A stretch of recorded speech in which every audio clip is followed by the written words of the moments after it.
Good evening. Welcome to Midnight History. Tonight, we travel deep into the frozen wilderness of the Ural Mountains, into the land the local Mansi people once called Holatsiakal, the Mountain of the Dead. It is here, beneath a sky of endless snow and howling winds, that one of the greatest unsolved mysteries of the 20th century unfolded. In February 1959, a group of 10 young hikers set out on a challenging expedition through the icy passes. They were skilled, strong, and prepared students and recent graduates from the Ural Polytechnical Institute. Their leader, Igor Dyatlov, was just 23 years old, brilliant, determined, and admired by his peers. This journey was meant to test their endurance, to qualify them for the highest level of Soviet hiking certification. But only 9 of them would step into the mountains. One, Yuri Yudin, fell ill and turned back early, unknowingly saving his life. The rest pressed forward into the howling white void. Weeks later, rescue teams would discover their campsite torn apart, their tent ripped open from the inside, their bodies scattered across the slope half-dressed, barefoot, burned, broken, some with wounds so horrific they defied explanation. What force drove 9 experienced hikers to flee their shelter in the middle of a brutal night? Why did they abandon boots, coats, and supplies in temperatures dropping below -30 degrees Celsius? And what happened in the hours before their deaths that still haunts investigators more than 60 years later? This is the story of the Dyatlov Pass Incident, a mystery written in snow, blood, and silence. The story begins in late January 1959, January 23rd. 10 young men and women, full of excitement, board a train from Sverdlovsk, today known as Yekaterinburg. Their destination, the icy wilderness of the Ural Mountains. They laugh, sing songs, and fill their journals with sketches and plans. Each step forward takes them farther from civilization and deeper into the unknown. January 27th. They arrive at the tiny village of Vizay, the last outpost before the endless wilderness. Here they eat their final warm meal, write postcards to friends, and gather supplies. The villagers watch them depart with a mix of curiosity and pity. They know the land ahead is merciless. Snowstorms can swallow a person whole, and temperatures plunge to -30, January 28th. One hiker, Yuri Yudin, falls ill. Severe joint pain, a flare-up of his rheumatism. He is forced to turn back. His departure saves his life, but it also leaves him haunted. For the rest of his days, Yuri would wonder, why was he spared when all his friends were not? The remaining 9 press onward, skis crunching over frozen snow, spirits high. They record every step in journals, even posing for photographs. Bundled against the cold, they seem almost carefree. Yet, the landscape grows harsher with every mile. Deep drifts, biting winds, endless white horizons. January 31st. They reach the edge of the high pass near Holatsiakal, the Mountain of the Dead. Here, the forest thins out, replaced by barren slopes. They make camp, building a small cache of supplies in the trees to lighten their load for the final push. They plan to retrieve it on their way back. February 1st. The weather worsens. A blizzard roars across the mountains, winds shrieking through the pass. Visibility drops to nothing. Instead of turning back to the shelter of the forest, Dyatlov makes a bold decision. The group will set camp right there on the exposed slope of Holatsiakal, cutting into the snow to pitch their tent. Perhaps he wanted to prove their strength as mountaineers. Perhaps he didn't want to lose the progress they had made. Night falls. The temperature sinks past -30. Snow batters the canvas of their tent. Inside, the hikers eat a final meal. Laughter fades. They crawl into their sleeping bags. None of them knows they are living their last night, because in the hours that follow, something will happen, something so sudden, so terrifying, that 9 experienced hikers will cut their way out of their own tent and run half-naked into the blizzard. By morning, silence covers the mountain, and Dyatlov's group is gone. When the hikers did not return on schedule, families grew anxious. But in Soviet Russia, delays in the wilderness were not uncommon. Only after days passed without word did the alarm finally spread. By February 20th, search teams were mobilized, students, teachers, military units, even volunteers from the local Mansi people, all combing the frozen expanse. February 26th, on the slopes of Kholat Syakhl, the searchers found the first sign, the tent. But what they saw chilled them more than the wind. The tent was half buried in snow, its canvas slashed open not from the outside, but from within, as if the hikers had clawed their way out in desperate panic. Boots, jackets, food, and supplies were still inside, perfectly arranged. It was as though they had fled into the storm with no preparation, leaving behind everything they needed to survive. Following the faint tracks in the snow, the rescuers descended toward the edge of the forest. There, beneath the skeletal branches of cedar trees, they made a grim discovery. 2 bodies lay frozen in the snow, barefoot, clad only in underwear. Their hands were raw, their skin bruised. A small fire lay nearby, as if they had tried to cling to life in the brutal cold. The branches above were broken evidence that they had climbed, desperately, to escape or to search for something in the darkness. Not far away, 3 more bodies were found. Dyatlov himself, along with 2 of his companions. They were positioned as though trying to crawl back toward the tent, their frozen forms reaching across the snow. Their faces were locked in grim expressions, their skin burned by the cold wind. But the mystery deepened in April, when the snow melted further. In a ravine 75 meters deeper into the forest, searchers uncovered the final 4. Their condition was far stranger and far more terrifying. These bodies were dressed in scavenged clothing, some wearing the coats and boots of their dead companions. But their injuries shocked investigators. 1 woman was missing her tongue, another was missing her eyes. 2 men had skulls smashed in, ribs broken, chests crushed with a force no human hands could deliver. Yet there were no external wounds, no bruises consistent with blunt weapons. It was as though something had struck them with inhuman power, leaving their bodies intact on the outside, but shattered within. The coroner's report described the injuries as equal to a car crash. Others whispered of avalanches, secret weapons, or worse.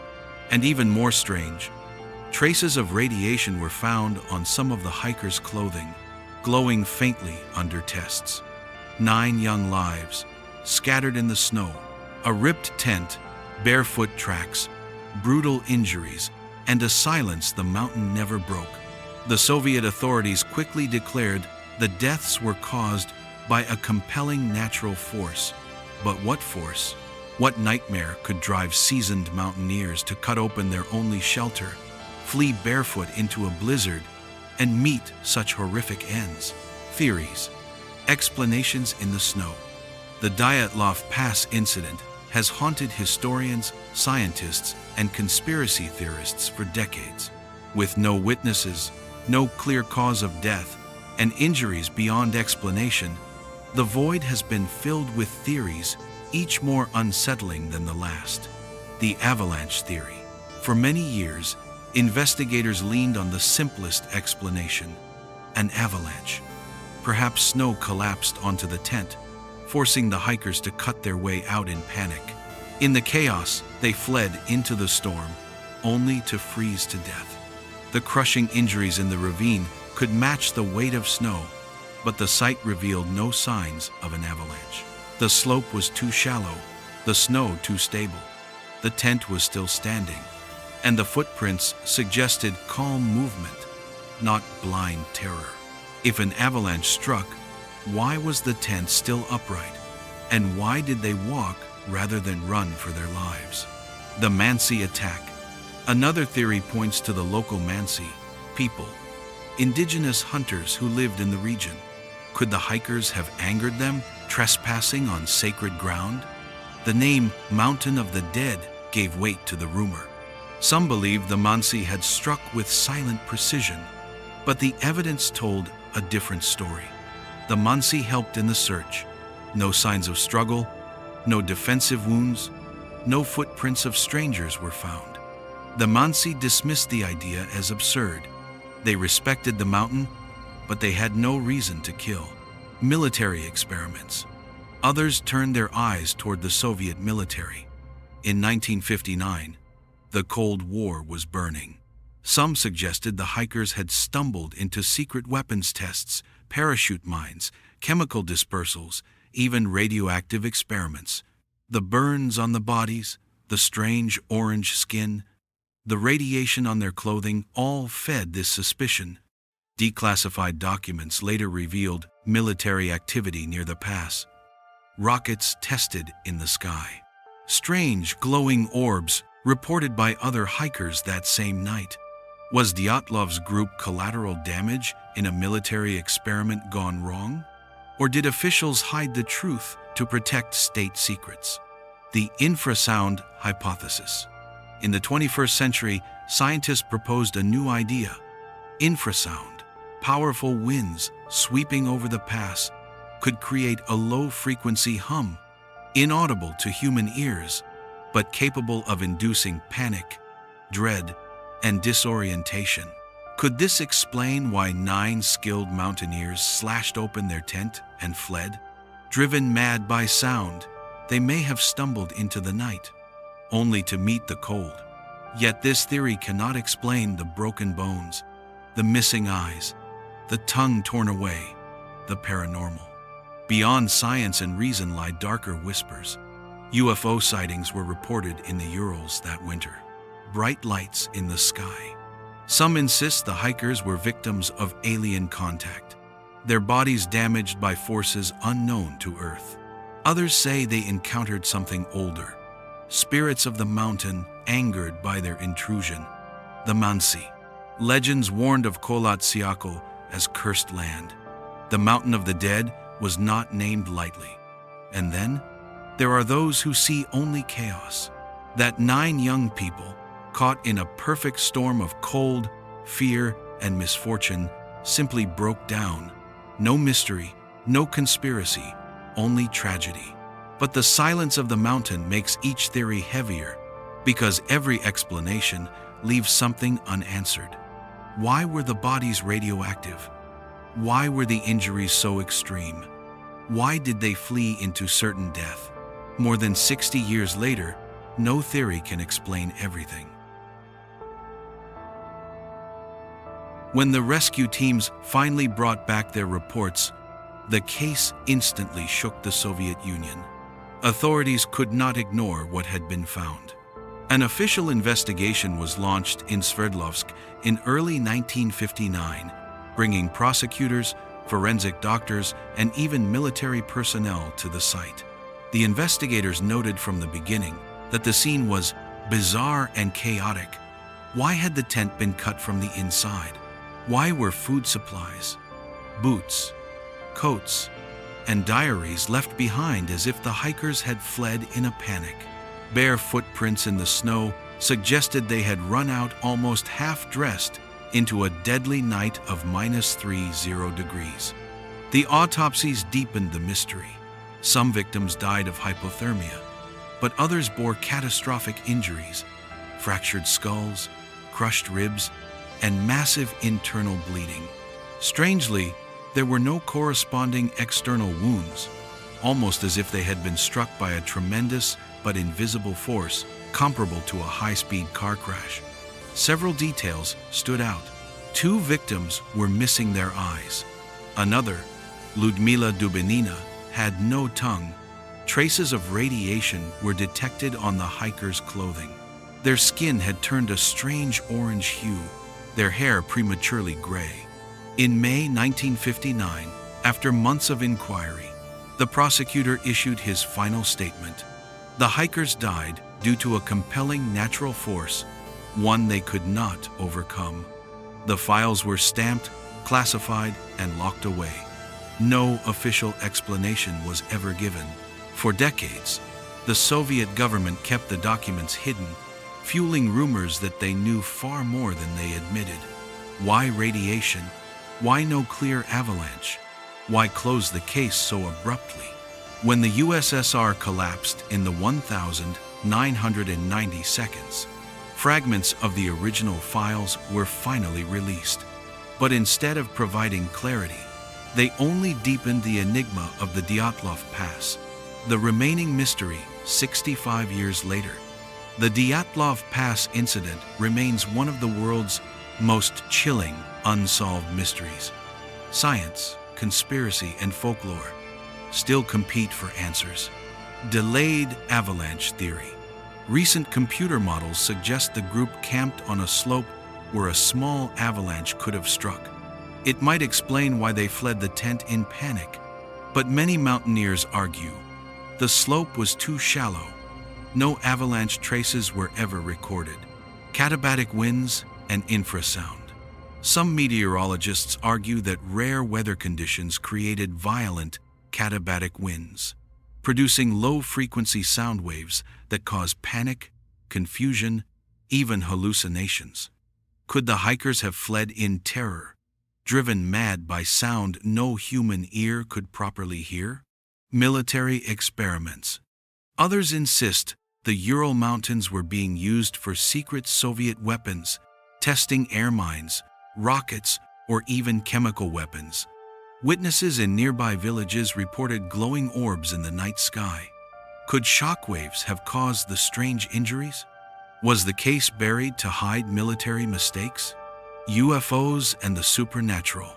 For some, the strange lights, the bizarre wounds, and the sheer impossibility of the case point to something otherworldly. Extraterrestrial contact? A Mansi curse? No evidence supports it, yet the legend persists. Radioactive contamination. The traces of radiation on the hikers' clothing remain unexplained.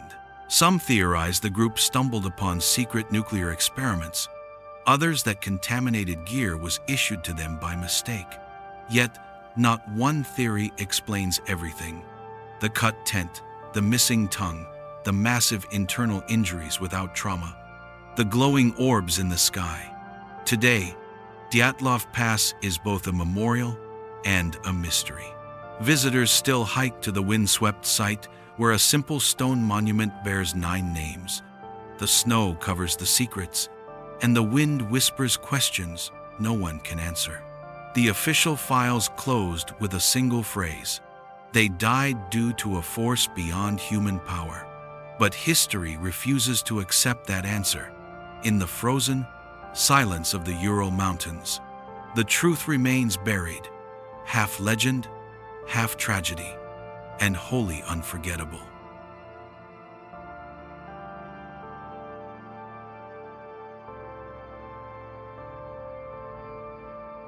And so, the story of Dyatlov Pass closes like the final echo of a storm in the mountains, haunting, unanswered, and forever frozen in time. 9 lives, 9 mysteries, and one endless question. What really happened on that night in 1959? Perhaps we will never know. But sometimes, the not knowing is what keeps the story alive. Thank you for walking with me through the snow, through the silence, and into the heart of this chilling mystery. If you enjoyed this journey into the unknown, don't forget to subscribe to Midnight History, where the darkest secrets of the past are never truly buried. Leave a comment with your theory. What do you think happened to the Dyatlov group?